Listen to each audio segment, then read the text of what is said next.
E agora, com você, a Palavra Amiga do Bispo Macedo. Eu reitero o meu pedido. Fala com cada um de nós.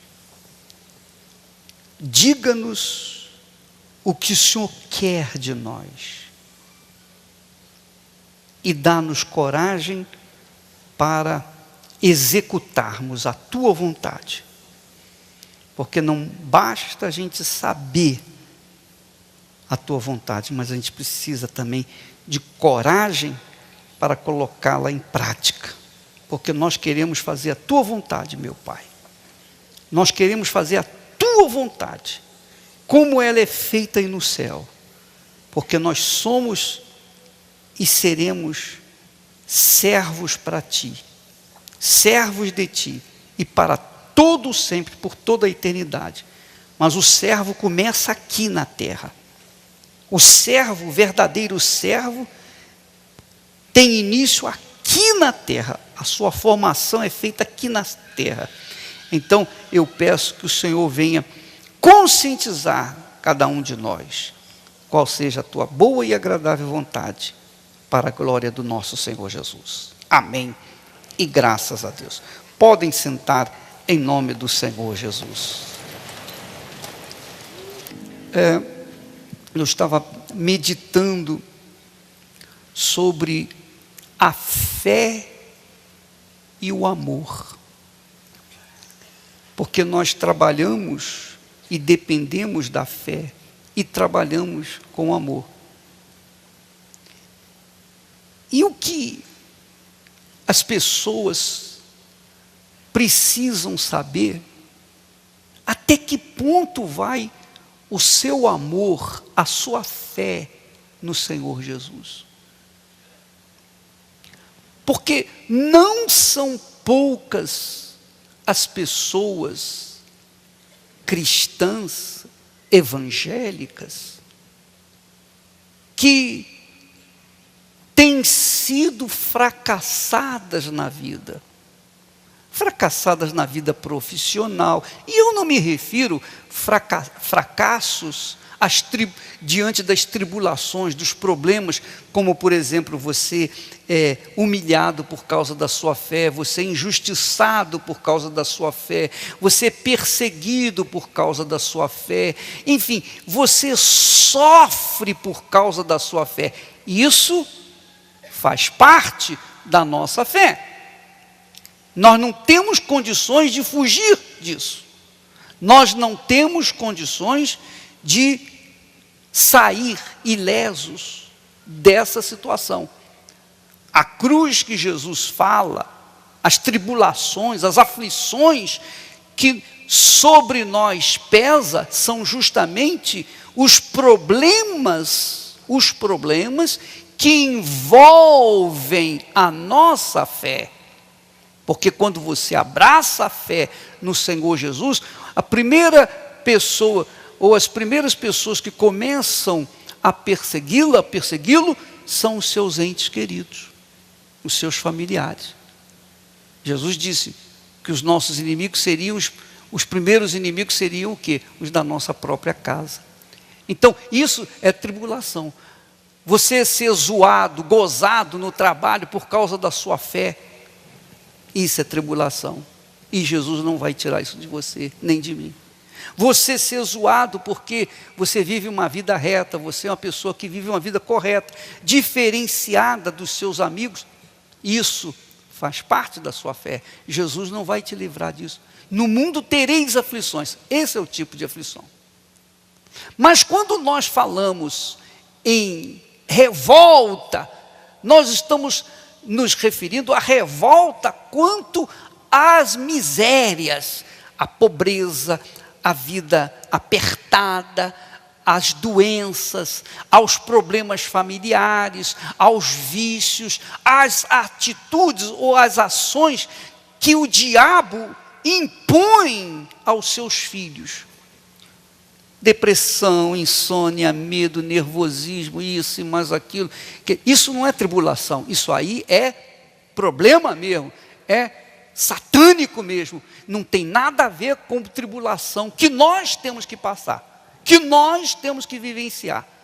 Toda a minha vida, eu sigo a Jesus há quase 50 anos, toda a minha vida, eu sempre fui perseguido, injustiçado, caluniado, etc. O que nós vivenciamos nesses últimos 20 anos, por conta da Record, 23 anos, nós vínhamos vivendo em menor escala, desde quando nós nos convertemos.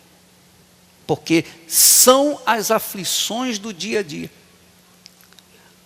Agora, os problemas com respeito à vida de má qualidade, problema de miséria, problema de familiar, brigas familiares, incredulidade em casa, essas coisas todas, e perseguições no que diz respeito no seu trabalho, não por causa da sua fé, mas por conta de que alguém não gosta de você, aí começa a te perseguir. Aí não está se tratando de aflição ou de aflições, porque não se trata de tribulações, mas se trata sim de ação direta do diabo. Obviamente que as tribulações são do diabo, mas por causa, em razão do quê? Do quê? Da fé. Você quer seguir Jesus? Você quer andar direitinho, de acordo com o Senhor Jesus? O mundo que perdeu você, ele vai se voltar contra você. Porque quando a pessoa sai do mundo, quando a pessoa deixa esse mundo para viver segundo o reino de Deus, então o mundo perde, quer dizer, o diabo perde.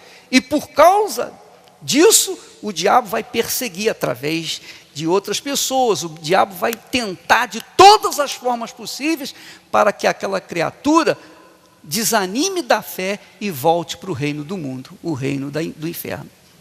E isso faz parte da nossa fé. Isso faz parte da nossa fé. Mas os problemas com respeito, os problemas familiares, maridos incrédulos, ou maridos que perseguem, maridos que enfim, ou mulheres que abandonam os lares, crianças, problemas, enfim, os problemas familiares não tem nada a ver com tribulação. Mas o fato é que, como você, uma pessoa cristã, vai conquistar o reino de Deus, vai vencer os problemas econômicos, os problemas de saúde, os problemas, enfim, que nós já falamos, que não são tribulações.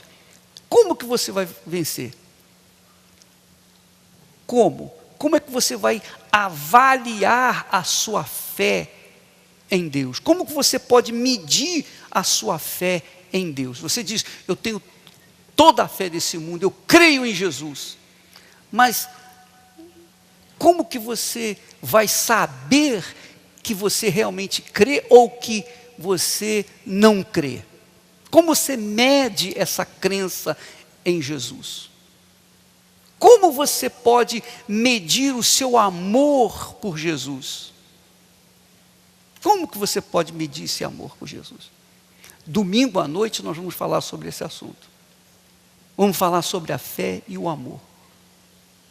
Para você se conhecer. Para você se definir.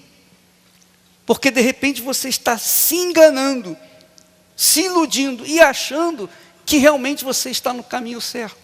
Quando na realidade, essa fé que você tem, ou esse amor que você tem, não significam muita coisa, ou quase nada, para Deus.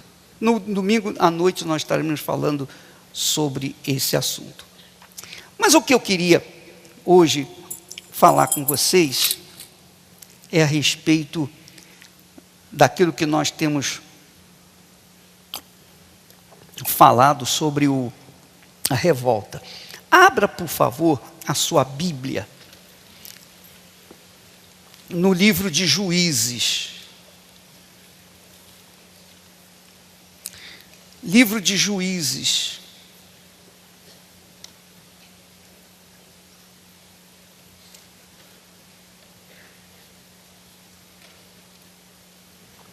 No livro de Juízes, capítulo 20,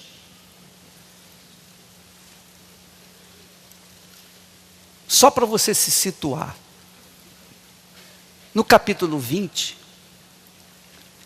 nós temos um embate, um conflito entre irmãos. Um conflito sério, grave, guerra entre irmãos. Você sabe que, só para você se situar, você especialmente que está aqui e que não tem muita informação a respeito da história de Israel, do povo de Israel. Os filhos de Israel, por causa da fome, desceram ao Egito. Eram 70 pessoas. E eles prosperaram muito, porque eles criam no Deus de Abraão, o pai na fé deles. Eles cresceram, multiplicaram, foram muito ricos, mas veio um faraó que viu que Israel estava mais forte do que o seu próprio povo.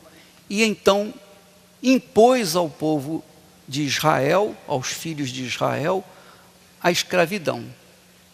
Eles viveram lá 430 anos escravos dos egípcios.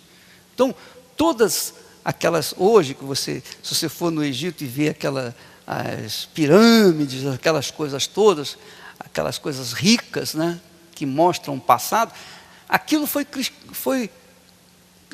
criado, foi feito na base da escravidão. Na base da escravidão. Mas Deus ouviu o clamor do seu povo e enviou Moisés, que o livrou da escravidão e trouxe este povo para a terra prometida, a terra que hoje Israel ocupa, embora seja apenas um pedacinho da terra, porque a terra mesmo que Israel ganhou é muito maior do que ele tem hoje. Mas a terra, quando foi dada para Israel, os filhos de Israel, Deus prometeu, Deus falou, essa é a terra, mostrou para Josué, mostrou para Moisés, olha Moisés, lá no Monte Nebo, olha Moisés, essa é a terra que eu dei para vocês, terra que mana leite e mel. Mas Moisés não pôde entrar. Então, quem tomou posse daquela terra foi Josué, a liderança de Josué. Josué entrou naquela terra e tomou posse dela.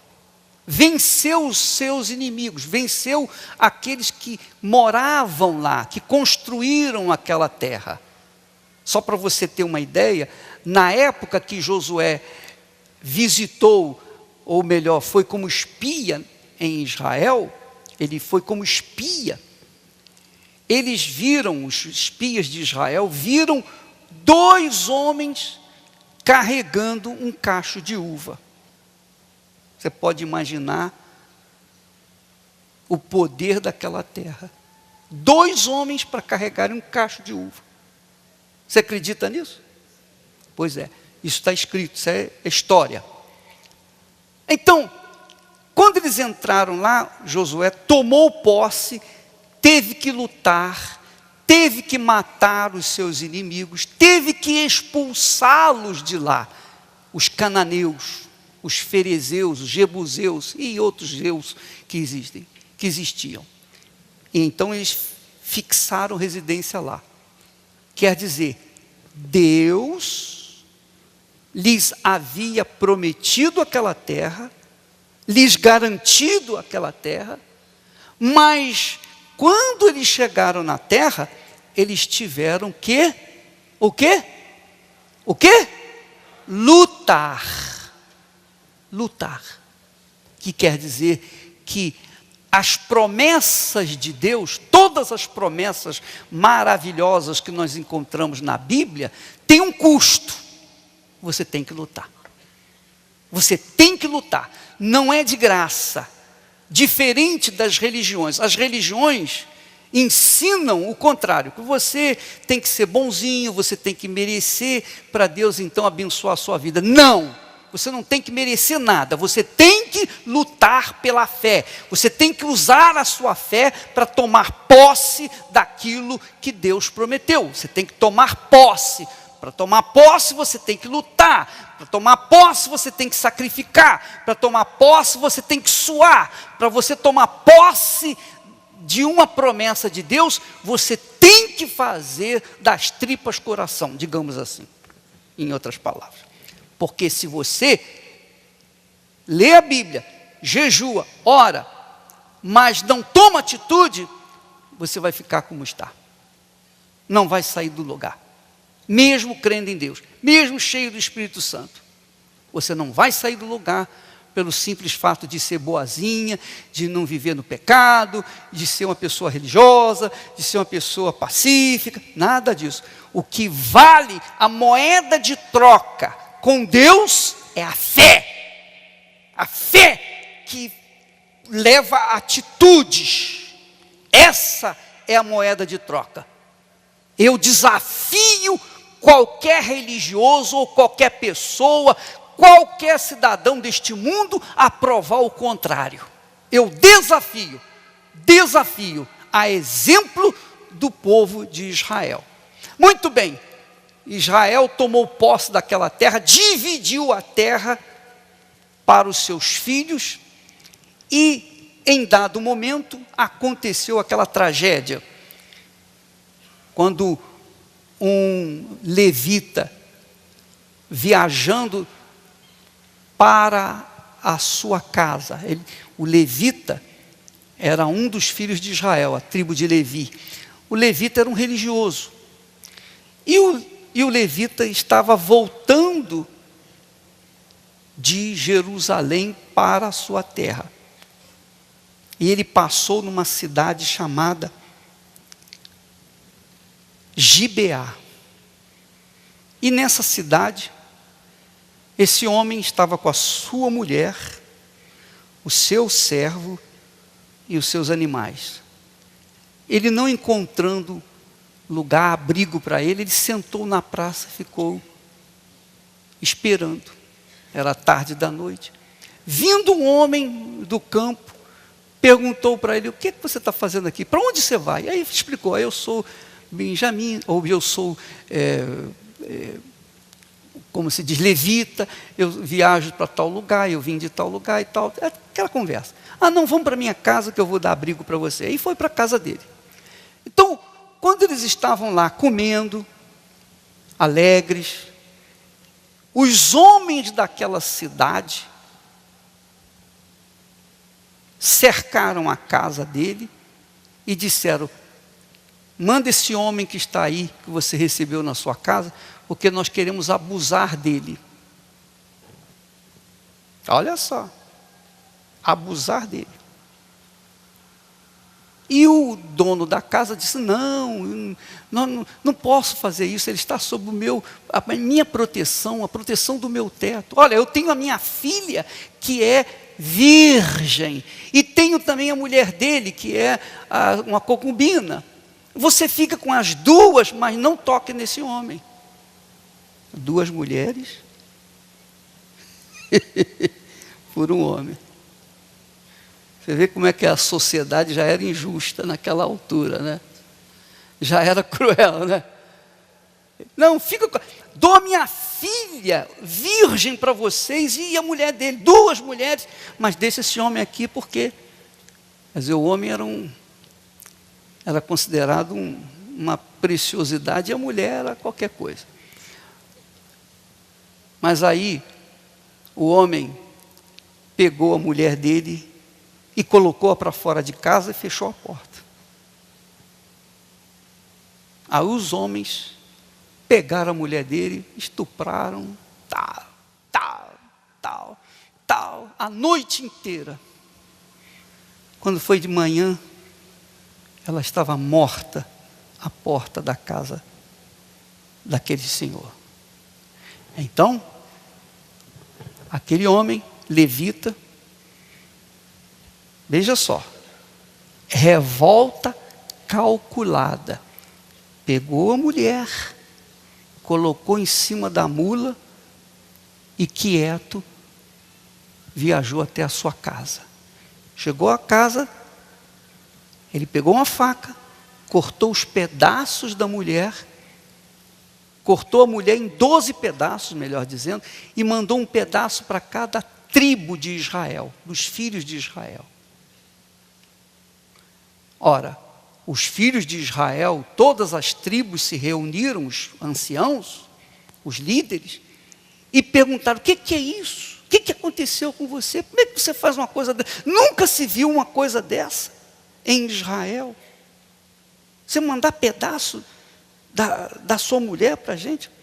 Então ele contou a história. Aconteceu isso. E então o povo de Israel se revoltou e disse: nós vamos invadir Gibeá e vamos pegar esses homens e vamos matá-los. E mandou avisar os benjamitas, porque aquela cidade era uma cidade de Benjamim, uma das tribos de Israel. Então ele falou com eles: olha, meus irmãos, olha, esses homens de Gibeá fizeram isso com a mulher do levita. Pega esses homens e traga, vamos matá-los e tirar essa vergonha de Israel. Os irmãos benjamitas disseram: não vamos fazer isso não. Como que você não vai fazer? Não, então nós vamos fazer guerra contra vocês. Então se juntaram todos os filhos de Israel, as 11 tribos de Israel, cujo número eram 400 soldados para a guerra, prontos para a guerra, 400 homens, 400 mil soldados para a guerra, contra uma tribo de Israel, que era a tribo de Benjamim. A tribo de Benjamim tinha apenas 26.700 homens, contra 400 mil homens. Todos irmãos.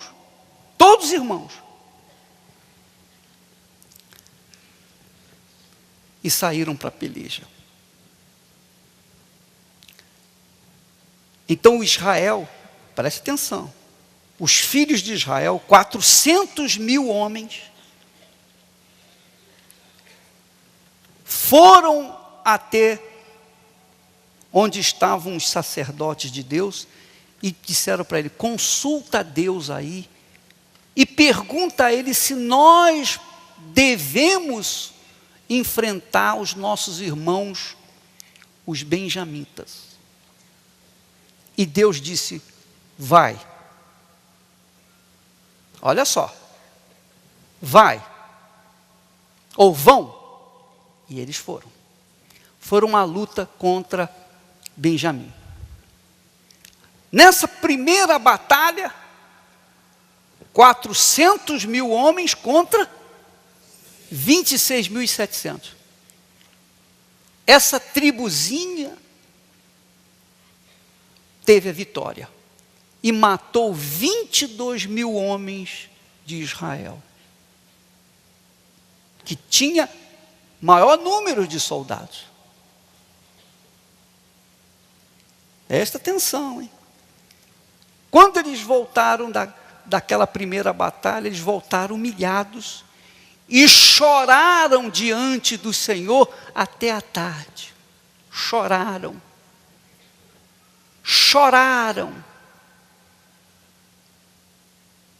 E depois perguntou novamente ao Senhor: devemos ir à luta contra os nossos irmãos benjamitas?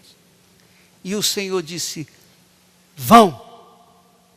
Sim. Eles foram à segunda batalha contra os benjamitas. Novamente, os benjamitas impuseram a eles uma derrota e mataram 18 mil soldados. Você fica sem entender, não é? Mas Deus mandou. Como é que eles foram derrotados? Derrotados a primeira vez, derrotados na segunda vez. Quer dizer, somaram-se 40 mil soldados em 2 batalhas. Israel perdeu 40 mil soldados em 2 batalhas.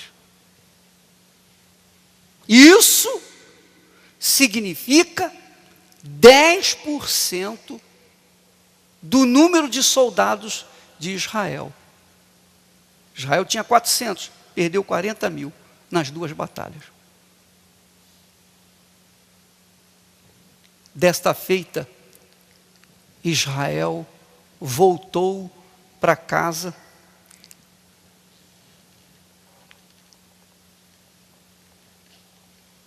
e disseram,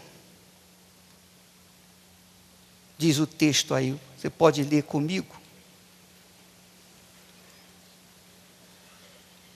Juízes 20 e versículo 26. Depois você pode ler o texto todo integralmente. É bom para você saber dessa história. Juízes 20, capítulo 20, versículo 26. Diz assim: então todos os filhos de Israel, todo o povo, subiram, vieram a Betel, perante o Senhor, onde estava o altar, choraram perante o Senhor, como eles haviam feito anteriormente. Choraram perante o Senhor e jejuaram aquele dia até a tarde.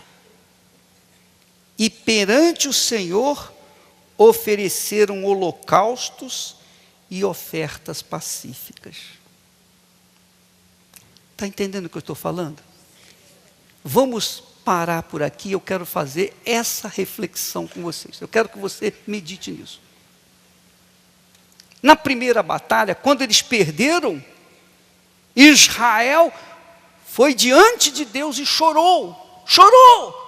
Como acontece, como tem acontecido muito em todo o meu trabalho, todo o meu ministério, eu sempre vejo pessoas virem à frente e chorarem, e debulharem-se em lágrimas, etc. Mas a vida não muda. Por quê? A vida não muda. Por quê? Porque as pessoas pensam que com suas lágrimas elas podem sensibilizar Deus e fazê-lo favorável para com elas. Não vão fazer isso. Entendeu o que eu estou falando? Aprenda isso, minha amiga, meu amigo. Aprenda isso. As nossas lágrimas não sensibilizam Deus. O que sensibiliza a Deus é o quê? A nossa fé. A fé não passiva, mas uma fé agressiva. Nós vamos falar sobre isso, sobre essa agressividade de fé no futuro. Provavelmente domingo que vem à noite. Mas o fato é que eles, dessa vez, da segunda vez, choraram, jejuaram até a tarde e fizeram sacrifícios. Fizeram sacrifício. Aí sim, nessa terceira luta, quando eles perguntaram a Deus, novamente pela terceira vez, devemos ir lutar com os nossos irmãos? Deus falou, vai ou vão, porque amanhã eu os darei nas suas mãos. E realmente foi o que aconteceu. No dia seguinte, Israel foi, agora com menos soldados, 360 mil soldados. E acabou com o exército, o pequeno exército de Benjamim. Amém, pessoal? Entendeu o que eu estou falando? Sim ou não? A pergunta é, por que Deus permitiu que eles fossem derrotados? Por quê? Por quê? Se eles estavam certos, eles tinham que punir aquele povo rebelde, aquele povo mau, perverso, aquele povo idólatra, que queria abusar de um homem. Então Israel estava certo na sua posição. Não havia rei naquela época. E eles tomavam a decisão de acordo com a consciência, a lei da consciência. Eles estavam certos. Você está certo na sua posição. Você está radicalmente ou literalmente correto na sua posição. Você está sendo injustiçado. Você não merece isso. Mas as suas lágrimas não vão resolver. E por que não resolvem? Porque você confia nas suas lágrimas. Esse é o problema. Israel confiou na sua força. Eram 400 mil homens contra uma mixaria de 26 mil homens. Nem 10% era do que eles contavam. Mas confiavam na sua autoridade, confiavam no seu potencial. 400 mil homens contra 26 mil. Eles foram derrotados. A primeira, choraram diante de Deus, mas não resolveu a choradeira. Eles não resolveram o problema com choradeira. Choraram a tarde toda, até a tarde. De pela manhã até a tarde. Todos eles. Até que eles finalmente chegaram perante o Senhor. Depois da segunda derrota, então choraram até a tarde, jejuaram e sacrificaram. Quando eles sacrificaram, quando eles fizeram esses 3 tipos de sacrifícios, aí mostrou o quê? A dependência de Deus. Amém, pessoal? Quando a pessoa chega ao ponto de sacrificar, ela, na realidade, ela está sacrificando a sua própria vida, não é o dinheiro. Você não negocia com Deus. Deus não usa dinheiro como objeto de troca. O que você usa para negociar com Deus é a fé. Você apresenta a fé, você recebe. Você não apresenta, você não recebe.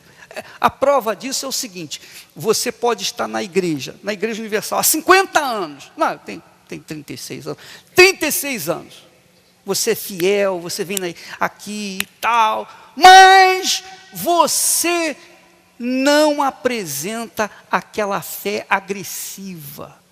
Você é aquela pessoa que é passiva na sua maneira de crer. Você é paciente, enquanto você puder, você vai controlando, administrando os seus problemas, e você vai levando. Isso não funciona. Se vier uma pessoa, ou vem pessoas na igreja, olha, eu estou aqui na igreja há um mês, olha, minha vida já aconteceu isso, já aconteceu aquilo. Por quê? Porque enquanto umas que estão há muitos anos não aconteceu nada, ou pouca coisa, enquanto outras que estão há pouco tempo aconteceram coisas maravilhosas. Por quê? Por quê? Porque essas pessoas novas, que não são viciadas na religiosidade, não têm vícios religiosos, elas vêm, embora cobertas de pecado, elas vêm, ó Deus, está escrito, é verdade, então se lançam de corpo, alma e espírito, sacrificam, se lançam conforme elas creem, e aí acontece um milagre para a vida delas. É assim que funciona. E eu estou falando isso para vocês de acordo com o texto bíblico. Leia que você vai verificar isso. Está aqui escrito.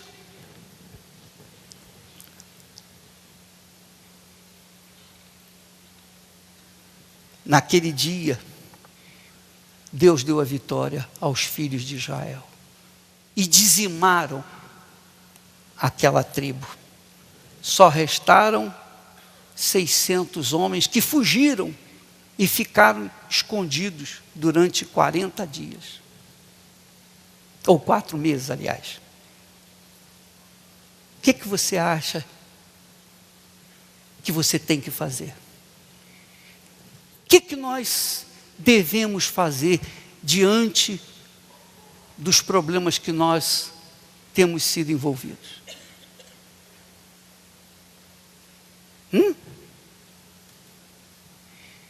Você vir na igreja, orar, como de costume, fazer os seus jejuns, você dá o seu dízimo, você é fiel no dízimo, mas você é aquela pessoa passiva, pacífica, é uma pessoa que está sempre dizendo amém, amém, não importa o que o pastor, o bispo falou, você diz amém, você não raciocina, você não pensa, você simplesmente segue aquele ritmo religioso. Isso não vai mudar a sua vida. Você deixou de ser católica para ser evangélica e nada vai mudar na sua vida. Se você não mudar a sua maneira de pensar, a sua vida nunca vai mudar, nunca, jamais em tempo algum. Escute o que eu estou falando. Se você não mudar a maneira de pensar, muito mais com respeito à fé do que qualquer outra coisa, sua vida não vai mudar. Não é o fato de você frequentar a igreja, seja a Igreja Universal ou qualquer outra, não é o fato de você ser religiosa, não é o fato de você ler a Bíblia, não é o fato de você orar, não é o fato de você jejuar, é o fato de você fazer alguma coisa, você agir, tomar atitude que realmente demonstre, manifeste a sua crença no Deus de Abraão, de Isaac e de Israel. É isso que agrada a Deus. É isso que faz mudar, faz mover a mão de Deus. Você entende o que eu estou falando? Atitude. E eu vou lhes dizer com honestidade, com toda a honestidade. Eu não sou muito de oração. Eu oro, mas eu sou mais de atitude. Esse é um segredo. Enquanto os outros estão orando, eu estou agindo. Sempre fui assim. Enquanto eu falo a Deus em nome de Jesus, meu outro olho está aberto e tomando atitude. Porque a vida, minha amiga, meu amigo, é feita de atitude. É ou não é? Se você não toma atitude, que você crê, você acredita, está dentro de você, faz parte de você, nada vai acontecer. Se você fica na expectativa de alguém te ajudar, se você fica na dependência de alguém, seja lá quem for, você está perdido. Você tem que contar consigo mesmo. E sobretudo com Deus. A fé inteligente arremete a pessoa, o fiel, a depender de si próprio e de Deus. A depender de si próprio porque ele tem que tomar atitude. E de Deus, porque ele prometeu. É assim que funciona. É assim que funciona. Eu espero que você esteja entendendo o que eu estou falando. Eu procuro, mas eu sei que eu tenho muita deficiência, passar aquilo que nós lemos na palavra de Deus para você de maneira mais simples possível, para você entenda. O fato é que se você não agir, não tomar atitude, que demonstre, que manifeste, que mostre a sua fé, não adianta você ser religiosa. Não adianta nada. Está perdendo o seu tempo.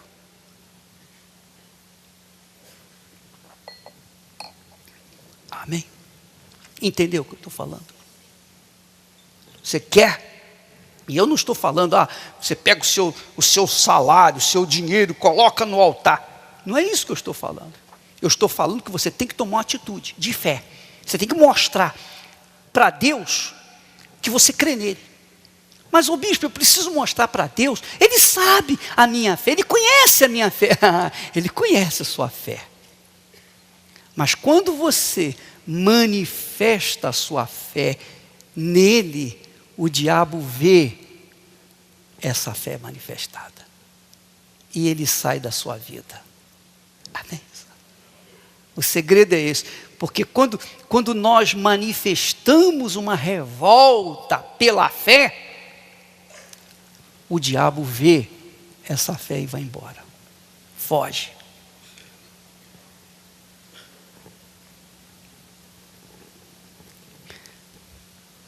Você sabe que Jesus disse assim, em outras palavras,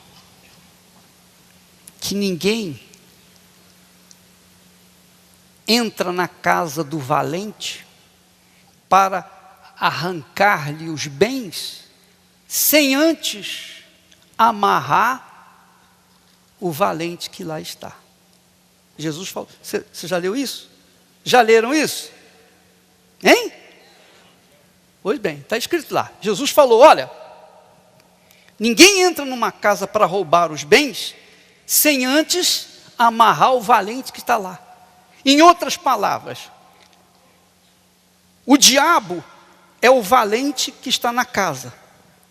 Para você tomar aquela casa, tomar posse daquela casa, que é sua, você tem que arrancar aquele valente. Você tem que ser mais valente do que aquele valente. Você tem que ser mais forte do que aquele valente, para que então você prevaleça e tome a sua casa. E é isso que nós temos, esse é o trabalho, o ministério da Igreja Universal. Você verifica que as pessoas vêm aqui na igreja e manifestam o demônio, não é ou não é? Não é verdade? Nós estamos manifestando a fé, arrancando o diabo daquela casa, quer dizer, daquela vida, para que aquela pessoa venha a ser de Deus. Mas há o sacrifício, há a luta, há a guerra que nós temos que travar. Não basta chegar, ó Deus, Senhor, tem compaixão. Ah, Senhor, não vai resolver o problema. Duvido.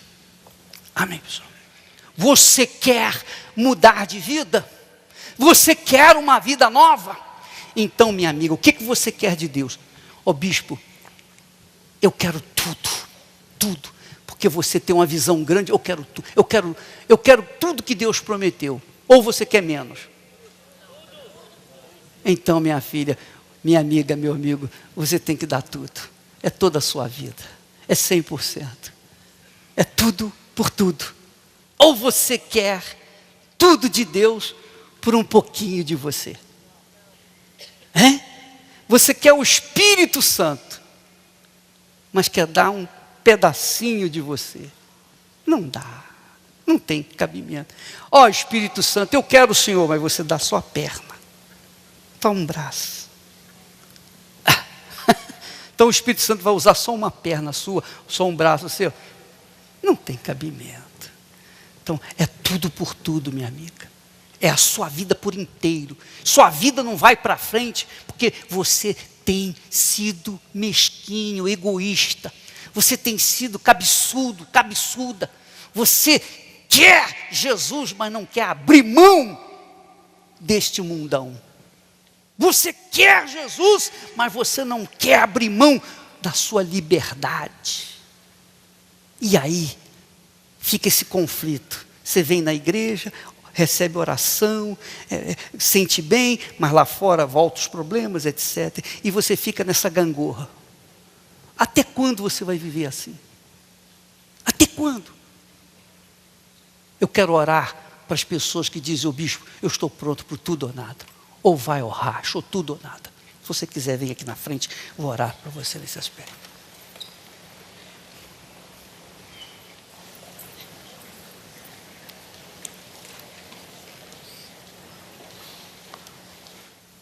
Se você dá o seu melhor, você recebe o melhor de Deus. Essa é a lei da fé. A lei da fé cristã é essa. Dai e ser-vos-á dado. Da forma como você dá, você vai receber. E se a sua vida está uma porcaria, é porque o que você tem dado é uma porcaria também. Essa é a realidade. Se a sua vida está deslanchando, é porque o que você está dando realmente está funcionando. Mas se ela não sai da mesma droga que é porque você não tem dado nada. O que você tem dado para Deus é uma droga. E você está recebendo a mesma coisa. Se você não fica alegre por ouvir essas palavras minhas, paciência, mas essa é a realidade. Eu não estou aqui para te agradar, eu estou aqui para falar a verdade. Nós não estamos brincando de fé, nem de igreja. Nós não estamos tratando de banana como se fosse uma feira. Nós estamos tratando de almas. Pessoas que ou se entregam de corpo, alma e espírito, ou não se entregam. Ou tudo ou nada. E quando há essa entrega total, então há fé para cobrar de Deus aquilo que Ele tem prometido. Entendeu o que eu estou falando? Sim ou não? Eu tenho fé para cobrar de Deus o que Ele tem prometido, porque eu tenho colocado a minha vida na mão dEle, 100%. Ó, tudo é teu, meu Pai. Tudo, tudo, tudo, 100%. Então eu posso falar isso com você. É tudo por tudo. Então eu tenho coragem de chegar a Deus. Ou o Senhor abençoa este povo, ou então me mata. Eu posso fazer isso. Eu não tenho medo de morrer. Eu tenho coragem para tomar atitude. Mas essa coragem não é minha própria. Ela veio do alto por conta da minha entrega para Ele. Amém. Você se entrega 100% para Ele, você recebe o Espírito dEle, a força dEle, o poder dEle para tomar a atitude que você precisa tomar para tomar posse daquilo que você quer. Compreende o espírito da coisa? Espírito Santo, em nome de Jesus. Eis aí as pessoas que o Senhor trouxe para Jesus. E eu peço, Senhor Jesus, receba essa gente. Conforme o Senhor disse, que ninguém venha a mim se o Pai não o enviar. Essa criatura está entendendo. Eu creio que ela entendeu. Tenho certeza que ela entendeu. Agora, meu Senhor, venha ao encontro dela. E haja esse casamento, essa aliança entre essa criatura e o Senhor. Eu te peço, Espírito Santo, em nome do Senhor Jesus. Não diga nada agora, em nome do Senhor Jesus. Sem chororô, sem emoção, sem qualquer sentimento, senão a certeza. Receba essa certeza aí, agora. Receba a força, a crença, a certeza, a convicção de que Deus é contigo. Onde quer que você esteja, não apenas na igreja, mas em qualquer lugar, onde você estiver, Ele é contigo porque você é dEle. Você é dEle e Ele é seu. Em nome do Senhor Jesus. Amém. E graças a Deus. Amém? Deixa eu falar uma coisa para vocês. Uma última palavra. Qual é a alegria? A alegria que você sente quando no final do mês chega no banco, está lá o seu salário depositado. Você fica feliz? Hein? A pessoa até ri. E quando você chega no banco, chega lá, o salário não está depositado. O que acontece? Revolta. E você tem que fazer o quê? Correr atrás. É ou não é? Não é assim? Mas quando você trabalha e chega no final do mês, recebe o seu salário, você, poxa, que satisfação, que prazer de ver o fruto do meu trabalho. É ou não é? Isso aqui eu conquistei, eu trabalhei, eu lutei. Isso não é dado, não é emprestado, não é favor. Não, eu conquistei com o suor do meu rosto. Então isso tem o quê? Um valor, um peso. É ou não é? Sim ou não?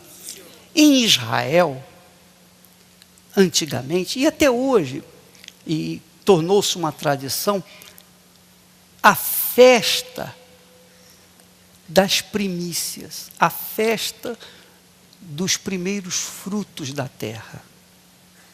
É porque você vive na cidade e não tem noção do que significa o prazer que sente o agricultor quando semeia, sua, tira as pedras, tira lá as coisas, arruma a terra, coloca a semente e, passado algum tempo, aquela semente começa a brotar lá da terra, crescendo, crescendo, crescendo, depois vai florescendo, e depois vem as espigas, aí você vai colher tudo aquilo. Olha, é um prazer imenso. Só quem viveu na roça sabe o que é isso. Você viveu na roça? É assim, é uma alegria imensa, quando a gente planta e na hora da colheita. A senhora que deve ter plantado uma rosinha na sua casa, no seu jarrozinho lá, você colocou uma rosa, ela nasceu, que beleza. É ou não é? Sim ou não? É um prazer imenso, uma alegria enorme. Esse era o espírito de Israel na hora da colheita. Porque ele vivia na dependência de chuva, vivia na dependência do tempo. E quando acontecia da semente produzir a 30, 60, a 100 por um, então havia aquela alegria, havia festa, dança e tal, porque eles iam colher os frutos da terra. E na colheita dos frutos, Deus exigia que os primeiros frutos fossem dele. Quer dizer, a alegria da alegria fosse de quem? De Deus. Amém? Entendeu o que eu estou falando? Os 10%, os primeiros 10%, quer dizer, a alegria da alegria pertenceria a Deus. Quer dizer, Ele em primeiro lugar. É isso que significa o dízimo. Dízimo não é dinheiro. Porque se você pegar, você ganhou R$1.000 e gastou os R$100, os primeiros R$100 consigo, e depois você trouxe à casa de Deus os 90%, Deus não aceita. Mas não é mais dinheiro, é muito mais, mas não aceita. Ele quer ser o primeiro a participar da sua colheita. Amém, pessoal? Ele quer ser o primeiro a participar da sua colheita. É isso que significa dízimo. Você tem que entender isso para poder saber por que você deve ser leal, fiel ao Senhor. Essa alegria, Deus recebe como fruto do seu amor para com Ele, do nosso amor para com Ele. Amém, pessoal? Poxa, eu trabalhei, eu lutei, eu chorei, eu gemi. Está aqui o meu dinheiro, está aqui o fruto da minha terra, os primeiros 10%, está aqui, meu Deus. Então, domingo, e de domingo a domingo, nós estaremos consagrando os que têm sido fiéis nos dízimos e na oferta. E quando você é fiel a Deus, você tem o direito de cobrar. Não de orar, de pedir, mas cobrar que Ele cumpra a sua promessa. Abrirei as janelas dos céus e derramarei sobre vós bênção sem medida. Amém, pessoal? Você tem esse direito. Você não precisa do pastor, você não precisa do bispo, você não precisa de ninguém. Você tem o direito de chegar. E eu, se fosse você, eu faria isso. pegar a Bíblia, está aqui, Senhor, está aqui, pega o dedo lá e bota assim, está aqui escrito. Isso aqui o Senhor que prometeu, então eu quero ver na minha vida. Você tem esse direito. Agora, se você não é fiel, então esquece. Você não tem o direito de nada. Amém, pessoal? Domingo nós estaremos, aliás, essa semana que vem agora, estaremos cobrando esse direito para você. Amém? Meu Pai querido e amado, em nome do Senhor Jesus, eu te peço, levante mulheres e homens de fé no nosso meio. Eu não quero gente religiosa, eu quero gente de fé, gente intrépida, gente corajosa, gente determinada, gente que crê de fato e de verdade, gente que assume a fé em ti, meu Pai, para que essa gente, como um exército, o exército de Gideão, venha vencer os midianitas, os amalequitas, os povos do Oriente e todo o inferno que aparecer, para que o Senhor seja glorificado nela. Ah, meu Pai, eu te peço por essas criaturas.